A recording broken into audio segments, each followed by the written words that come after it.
welcome to the first video on my channel. And as you can see, it's going to be an ASMR book reading of I'd say definitely a classic book, but from what you can't tell from the title, there's going to be a slight little twist to this book. Obviously, if you haven't read the book, you've probably seen the film. The book has a little bit more detail in it that obviously the film couldn't fit in, so there might be a few bits and pieces that you don't recognise if you've only seen the film. But the book we're going to be reading, I'll just reach behind myself and grab it now, will be Harry Potter and the Philosopher's Stone. But the difference you can see obviously is this book's quite large, covers my head, about the same size as my head. And this one's illustrated by Jim Kay. So it's the illustrated version, so it's just a few illustrations and big pictures to go with what goes on in the story. And I will show you some of them as we go through the book, some of my favourite ones. I'm not going to show you all of them, because if you want all of them, you can go out there and grab the book yourself. Probably if you're from England, Waterstones, Amazon, Smiths, one of the three, probably the best places to get it. It may be in Foyles if you're around London area. But that's for you guys to find if you want. Obviously, we know who writes this book. I'm not going to mention her too much because she is known for saying some pretty outrageous things these days that I myself definitely do not agree with. So I'm going to try and mention her as little as possible. I'm not even going to say her name. I'm just going to wanted to sort of address the fact that I know what she said. And me reading these books isn't any act of support or anything. It's just me going back through sort of nostalgic books that I enjoyed as a child and still do enjoy now when I get a chance to read them. And the films are great as well. But I just wanted to put that out there. I'm not supporting her in any way. But I'll give you a minute or two of some book sounds. We'll do a little bit of book sounds. And then we'll get straight into reading the book.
Harry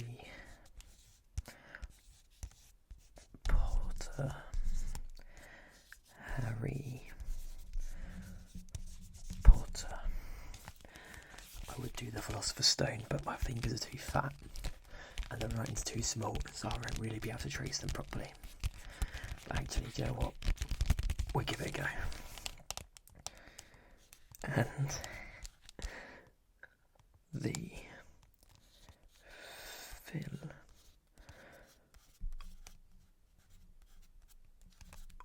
Philosopher's Stone.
without any further ado, let's dive straight into the book and the first chapter, which I think is probably the most famous chapter name in the entire book series.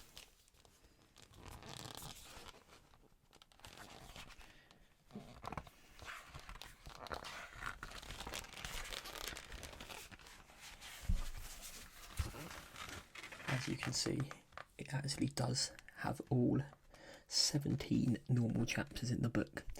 It's probably a reason why the book itself is so big, because it's got all the original content, but obviously bigger pages for bigger drawings.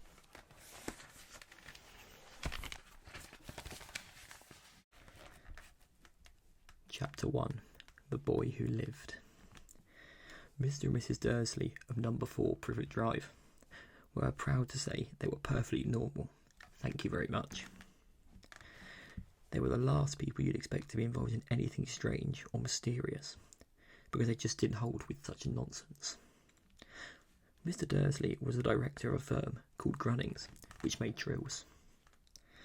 He was a big, beefy man with hardly any neck, although he did have a very large moustache. Mrs. Dursley was thin and blonde and had nearly twice the usual amount of neck, which came in very useful, I bet you it did, as she spent so much time craning over the garden fence, spying on the neighbours. The Dursleys had a small son called Dudley. Dudley, Dudley, Dudley, Dudley. They had a small son called Dudley.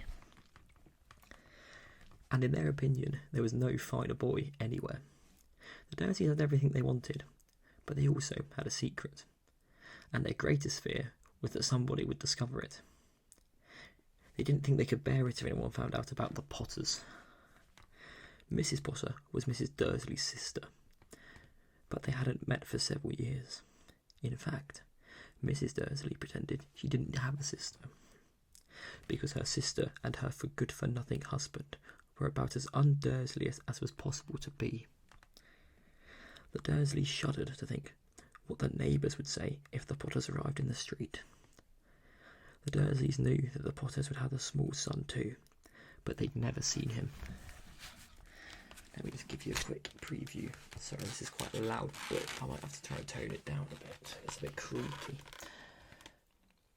But as you can see from the drawings here, you've got, it's like a cartoony, over-the-top style, showing a sort of cartoonish, comedic effect of how miserable and weird looking the Dursleys are, and their son Dudley, obviously. And you also got, on the left-hand side over here, a little snow globe with the Privet Drive house in it, which I think they're quite nice drawings. They do add a little bit to the book. I like using my imagination, but I also do like thinking about how they were imagined originally. This boy was another good reason for keeping the Potters away. They didn't want Dudley mixing with a child like that. When Mr. and Mrs. Dursley woke up on a dull, grey Tuesday, our story starts. There was nothing about the cloudy sky to suggest the strange and mysterious things would soon be happening all over the country. Mr. Dursley hummed as he picked out the most boring tie for work, and Mrs. Dursley gossiped away happily as she wrestled a screaming Dudley into his high chair. None of them noticed a large tawny owl flutter past the window. At 8:30, Mr. Dursley picked up his briefcase, pecked Mrs. Dursley on the cheek. He didn't peck himself on the cheek. And tried to kiss Dudley goodbye, but missed, because Dudley was now having a tantrum and throwing his cereal at the walls. Little Tyke, chortled Mr. Dursley as he left the house. He got into his car and backed out the number 4's drive. It was on the corner of the street that he noticed the first sign of something peculiar. A cat reading a map. For a second, Mr. Dursley didn't realise what he had seen. Then he jerked his head around to look around again. There was a tabby cat standing on the corner of River Drive. But there wasn't a map in sight. What could have he been thinking of? It must have been a trick of the light. Mr. Dursley blinked and stared at the cat. It stared back. As Mr. Dursley drove around the corner and up the road, he watched the cat in his mirror. It was now reading the sign that said Privet Drive. No, looking at the sign. Cats couldn't read maps or signs. Mr. Dursley gave himself a little shake and put the cat out of his mind. As he drove towards town, he thought nothing of except a large order of drills he was hoping to get that day. But on the edge of town, drills were driven out of his mind by something else. As he sat in the usual morning traffic jam, he couldn't help but noticing that there seemed to be a lot of strangely dressed people about. People in cloaks. Mr. Dursley couldn't bear people who dressed in funny clothes. The get-ups you saw in young people. He supposed this was some stupid new fashion. He drummed his fingers on the steering wheel, and his eyes fell on a huddle of these weirdos standing quite close by. There was a whispering excitedly together. Mr. Dursley was enraged, you see. A couple of them weren't young at all. Why, that man had to be as old as he was. And wearing an emerald green cloak. An emerald green cloak. He was wearing an emerald green cloak. The nerve of him. But then it struck Mr. Dursley that this was probably some silly stunt. These people were obviously collecting for something. Yes, that would be it. The traffic moved on, and a few minutes later, Mr. Dursley arrived in the Grunnick's car park, his mind back on drills. Mr. Dursley always sat with his back to the window, in his office on the 9th floor. If he hadn't, he might have found it harder to concentrate on drills that morning. He didn't see the owls swooping past in broad daylight, though people down the street did. They pointed and gazed open-mouthed as owl after owl sped overhead. Most of them had never even seen an owl at night. Mr. Dursley, however, had a perfectly normal owl-free morning. He yelled at 5 different people. He made several important telephone calls and shouted a bit more. He was in a very good mood until lunchtime, when he thought he'd stretch his legs and walk across the road to buy himself a bun from the baker's opposite. He'd forgotten all about the people in cloaks until he passed a group of them next to the baker's. He eyed them angrily as he passed. He didn't know why, but they made him uneasy. This lot were whispering excitedly too, and he couldn't see a single collecting tin. It was on his way back past them, clutching a large donut in a bag, that he caught a few words that they were saying. The Potters. That's right. That's what I heard. Yes, their son Harry. Mr. Dursley stopped dead.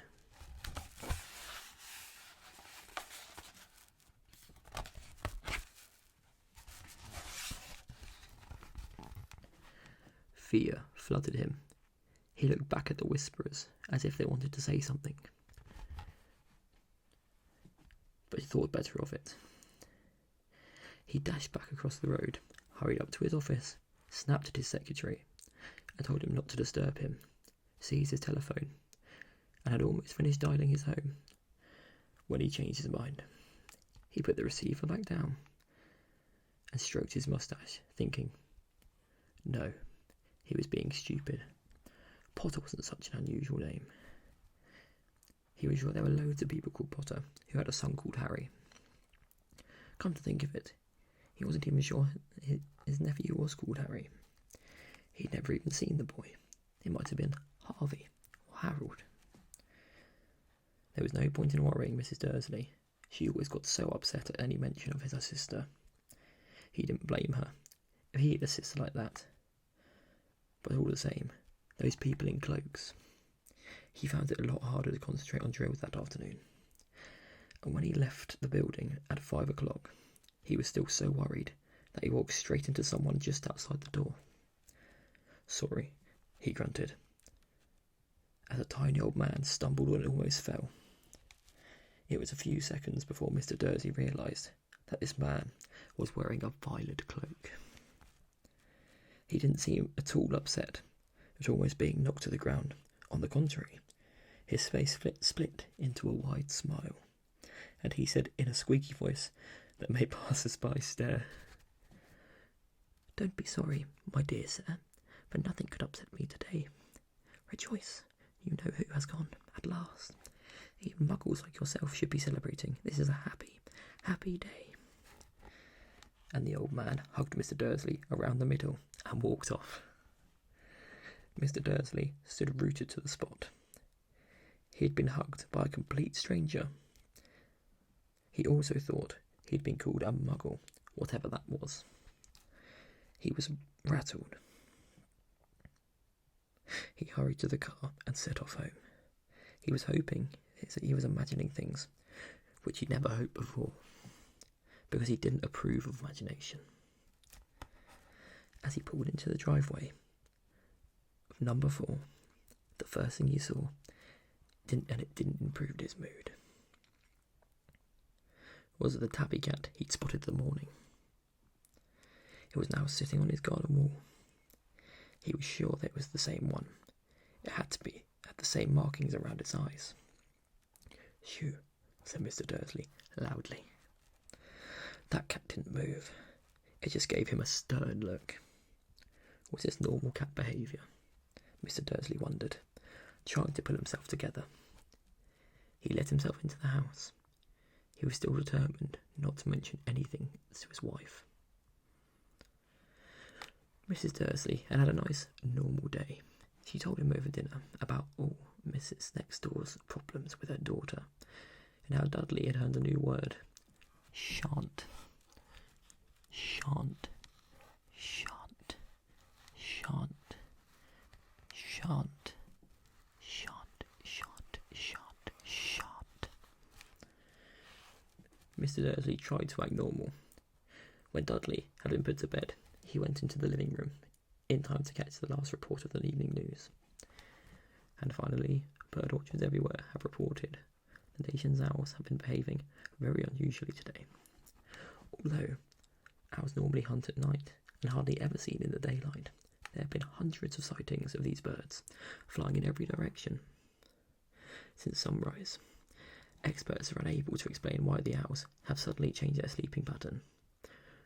The newsreader allowed himself a grin. Most mysterious. And now, over to Jim McGuffin with the weather. "Going to be any more showers of owls tonight, Jim?" "Well, Ted," said the weatherman, "I don't know about that. But not only are the owls that have been acting oddly today, viewers as far apart as Kent, Yorkshire and Dundee have been phoning in to tell me that instead of rain I promised yesterday, they've had a downpour of shooting stars. Perhaps people in the celebrating bonfire night early. It's not until next week, folks. But I can promise a wet night tonight." A lovely owl with a few more in the background. And this one actually does take up the entire page. But I thought that was quite a nice illustration, especially how piercing the eyes of the owl are.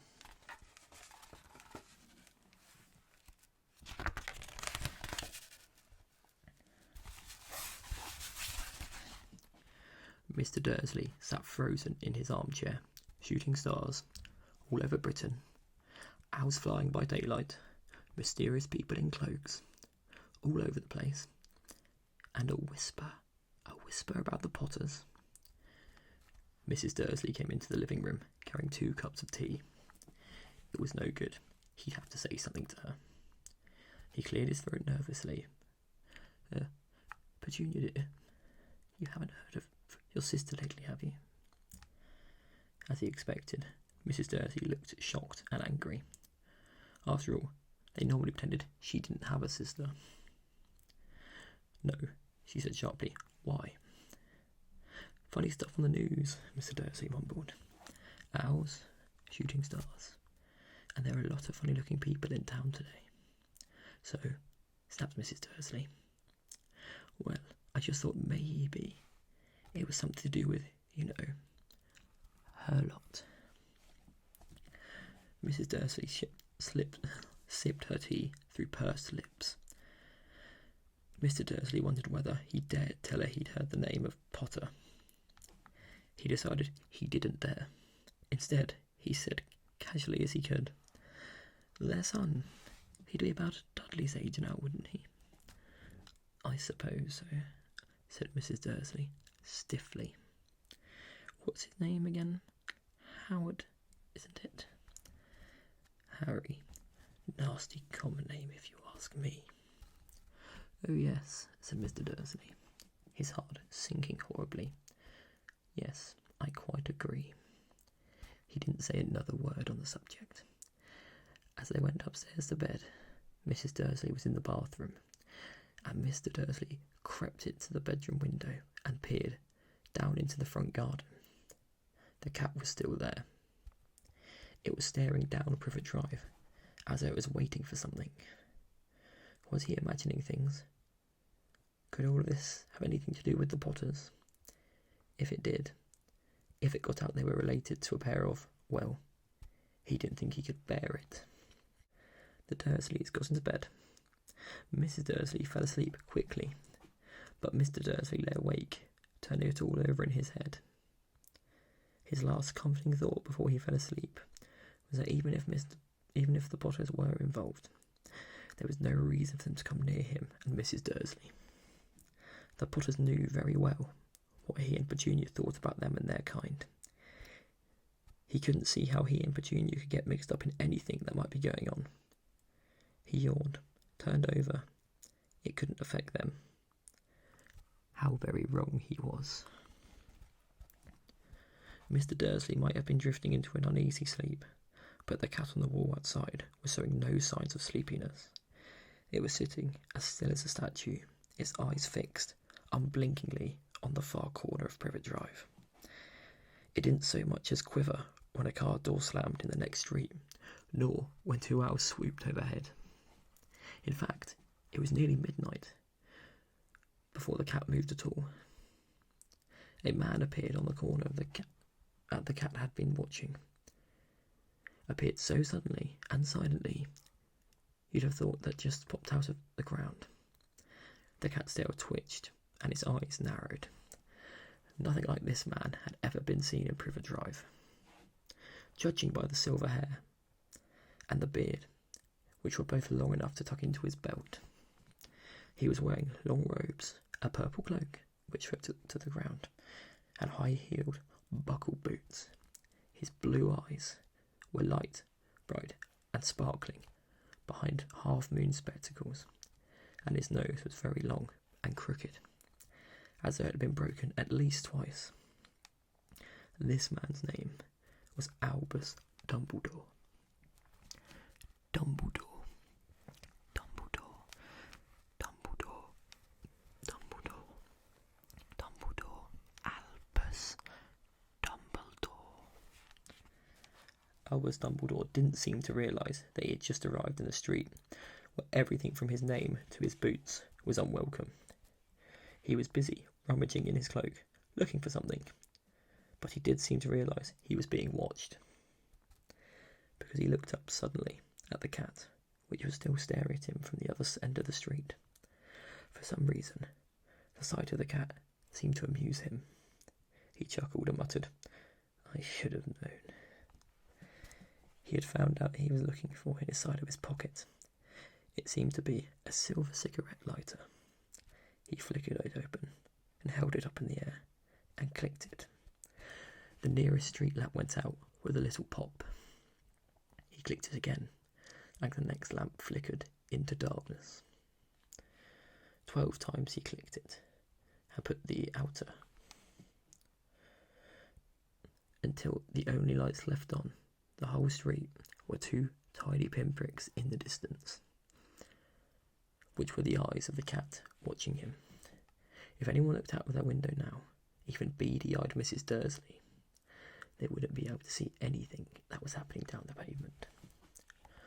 Dumbledore slipped the putter outer back inside his cloak and set off down the street towards number 4, where he had sat down on the wall next to the cat.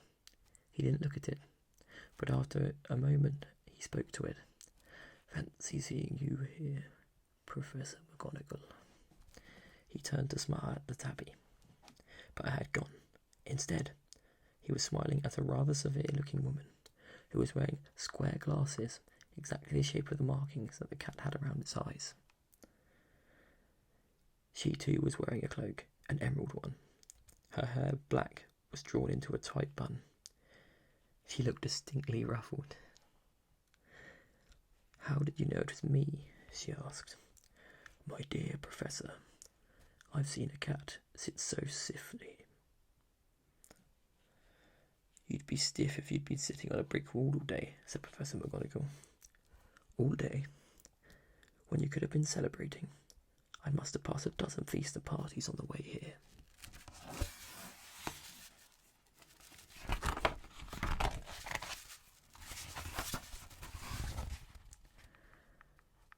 Professor McGonagall sniffed angrily. "Oh yes, everybody's celebrating, all right," she said impatiently. "You think they'd have to be a bit more careful. But no, even the muggles have noticed something's going on. And it was on their news." She jerked her head back at the Dursleys' dark living room window. "I heard it. Flock of owls. Shooting stars. Well, they're not completely stupid. They were bound to notice something." "Shooting stars down in Kent. I'll bet that was Daedalus Diggle." Diggle. Diggle. Daedalus. Daedalus. Daedalus. Daedalus Diggle. "He never had much sense." "You can't blame them," said Dumbledore gently. "We've had precious little to celebrate for 11 years. "I know that," said Professor McGonagall irritably, "but that's no reason to lose our heads. People are being downright careless, out of the streets in broad daylight, not even dressed in muggle clothes, swapping rumours." She threw a sharp sideways glance at Dumbledore, as though he was hoping to tell her something, but he didn't. So she went on, a fine thing it would be if on the very day you-know-who seems to disappear at last, the muggles found out all about us. I suppose he really has gone, Dumbledore." "It certainly does seem so," said Dumbledore. "We have much to be thankful for. Would you like a sherbet lemon?" "A what?" "A sherbet lemon. They're a kind of muggle sweet I'm rather fond of." "No, thank you," said Professor McGonagall coldly, as though she didn't think this was the moment for a sherbet lemon.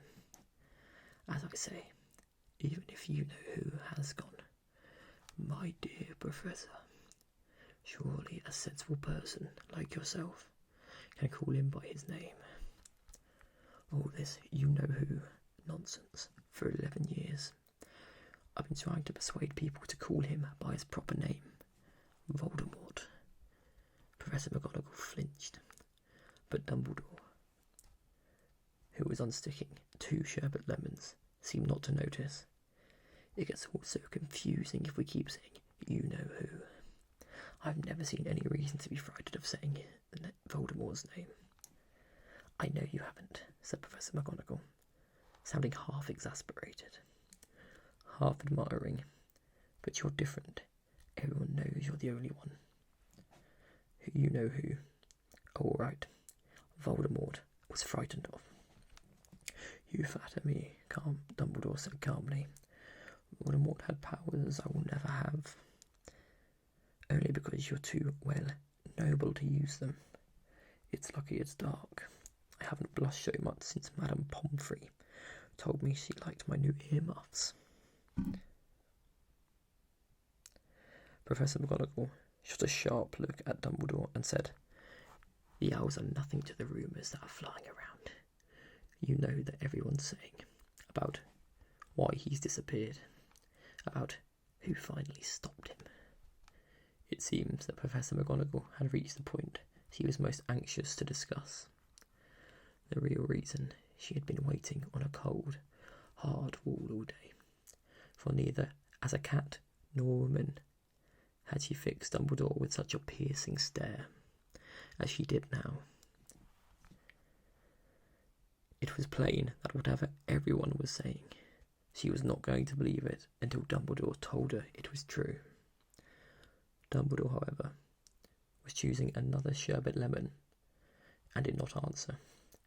What they're saying, she pressed on, is that last night Lord Voldemort turned up in Godric's Hollow. He went to find the Potters. The rumour is that Lily and James Potter are that they're dead.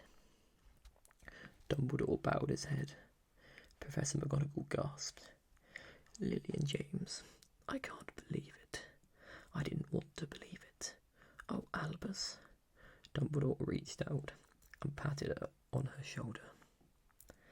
I know, he said heavily. Professor McGonagall's voice trembled as she went on. That's not all. They're saying he tried to kill the Potter's son, Harry. But he couldn't. He couldn't kill that little boy. No one knows why or how. But they're saying that when he couldn't kill Harry, Voldemort's powers somehow broke, and that's why he's gone. Dumbledore nodded glumly. It is true, faltered Professor McGonagall. After all he's done, all the people he's killed, he couldn't kill a little boy. It's just astounding. Of all the things to stop him. But how, in the name of heaven, did Harry survive? We can only guess, said Dumbledore. We may never know. Professor McGonagall pulled out a lace handkerchief and dabbed her eyes beneath her spectacles. Dumbledore gave a great sniff as he took a golden watch from his pocket and examined it. It was a very odd watch. It had 12 hands, but no numbers. Instead, little planets were moving around the edge. It must have made sense to Dumbledore, because he had put it back in his pocket and said, Hagrid's late. I suppose it was he who told you he'd be here, by the way. Yes, said Professor McGonagall. I don't suppose you're going to tell me why you're here of all places. I've come to bring Harry to his aunt and uncle. They're the only family he has left now. You don't mean you can't? The people who live here, cried Professor McGonagall, jumping to her feet and pointing at number 4. Dumbledore, you can't. They've been watching them all day. You can't find 2 people who are less.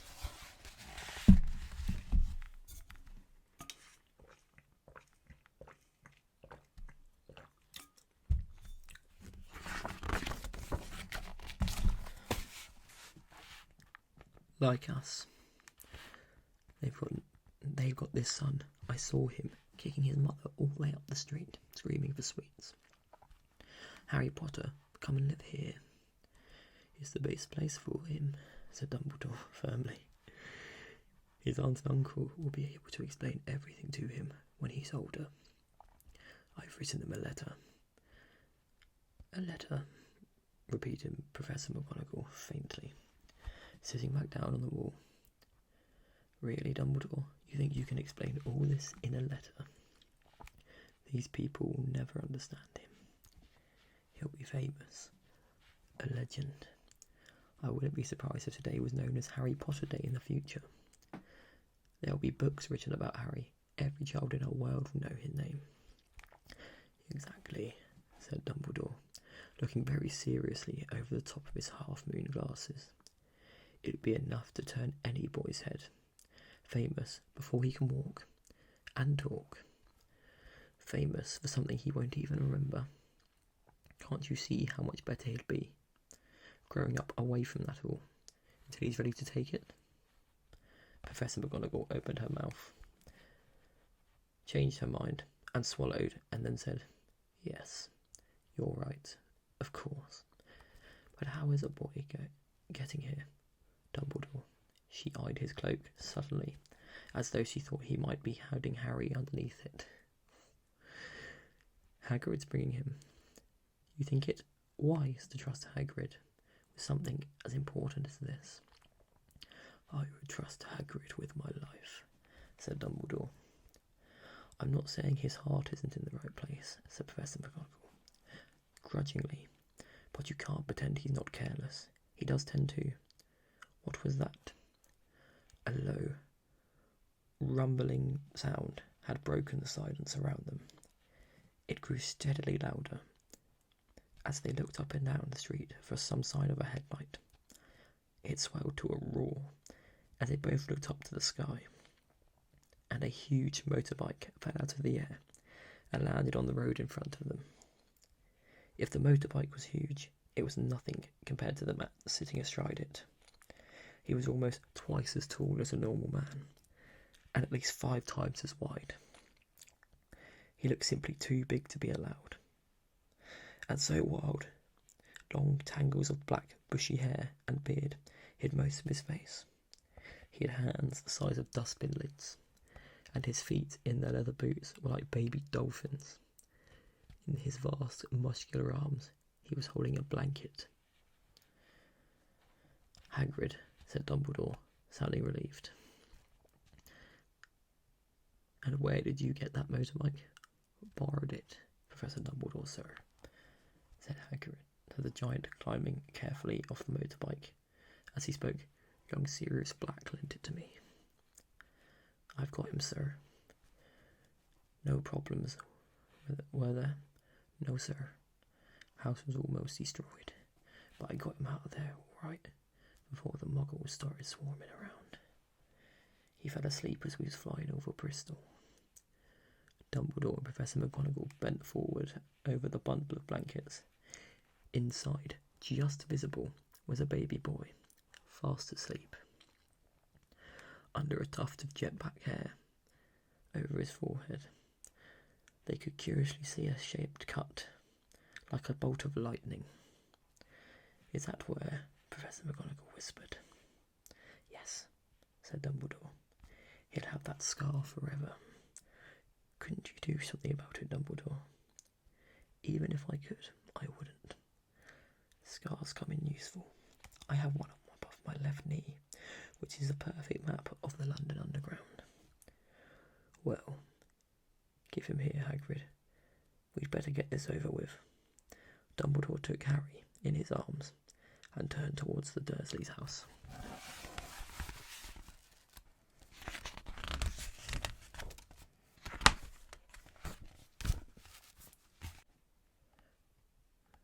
Could I say goodbye to him, sir? Asked Hagrid. He bent his great shaggy head over Harry and gave him what must have been a very scratchy, whiskery kiss. Then suddenly Hagrid let out a howl like a wounded dog. Shh, hissed Professor McGonagall. Shh, shh, shh, shh.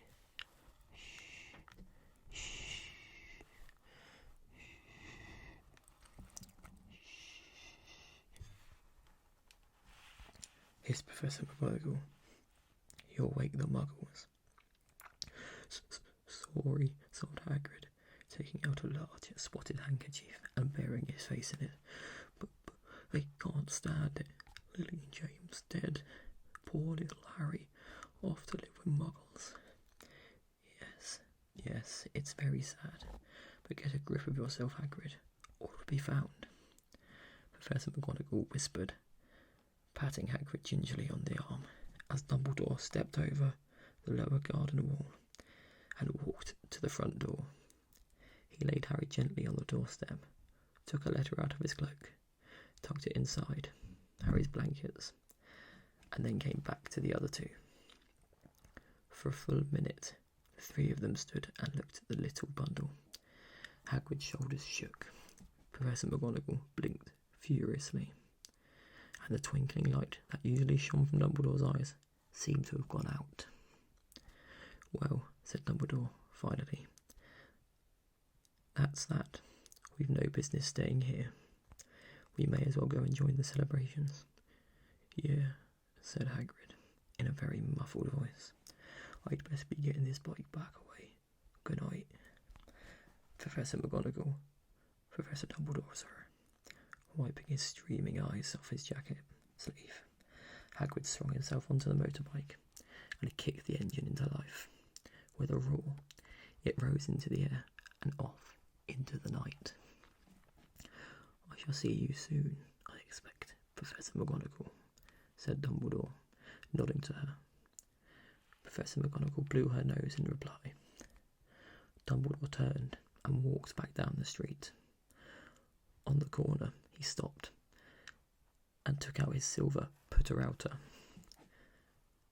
He clicked it once, and the 12 balls of light sped back to their street lamps, so that Privet Drive glowed suddenly orange, and he could make out a tabby cat slinking around the corner at the other end of the street. He could just see the bundle of blankets on the step of number 4. "Good luck, Harry," he murmured. He turned on his heel, and with a swish of his cloak, he was gone. A breeze ruffled the neat hedges of Privet Drive, which lay silent and tidy under the inky sky. The very last place you would expect astonishing things to happen. Harry Potter rolled over inside his blankets without waking up. One small hand closed on the letter beside him, and he slept on, not knowing he was special, not knowing he was famous, not knowing he'd be woken in a few hours' time by Mrs. Dursley's scream as she opened the door to put out the milk bottles, nor that he would spend the next few weeks being prodded and pinched by his cousin Dudley. He couldn't know that at that very moment, people meeting in secret all over the country were holding up their glasses and saying in hushed voices, "To Harry Potter, the boy who lived." And that's where our first chapter ends, everyone. So I think that's long enough for today. I'm hoping to come back and carry on with the rest of the chapters, probably 1 or 2 a video, depending on how long they are. If they're as long as that, we're probably going to go for a few, one chapter to go. If they're not, hopefully a couple. But I reckon we'll come back for a few videos of this, because I do quite enjoy reading back through these. It's been a little while. But I'll see you out with a few bits of book tapping. If you did enjoy this first video on the channel, don't forget to subscribe. We're going to come back with a lot more nice ASMR videos for you. Like the video. If you want to share it, share it. I don't actually know anyone that shares a YouTube video, but feel free to share it elsewhere. But I hope you enjoyed the video, guys, and I'll see you out with a minute or 2 of some book noises. Hope to see you next time. Thank you very much.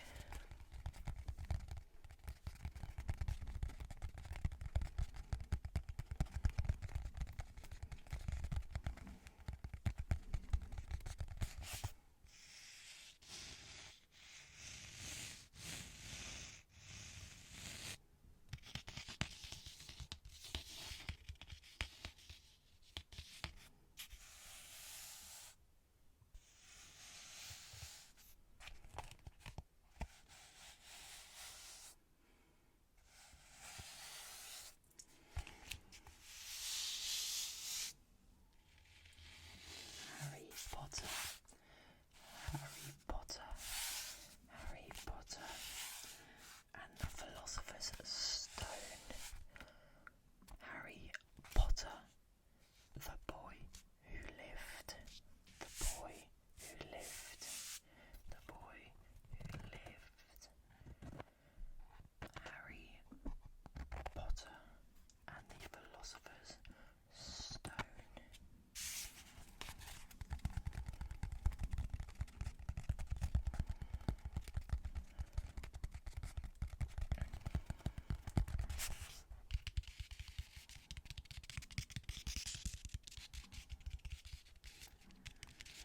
Thank you for listening. Sleep well.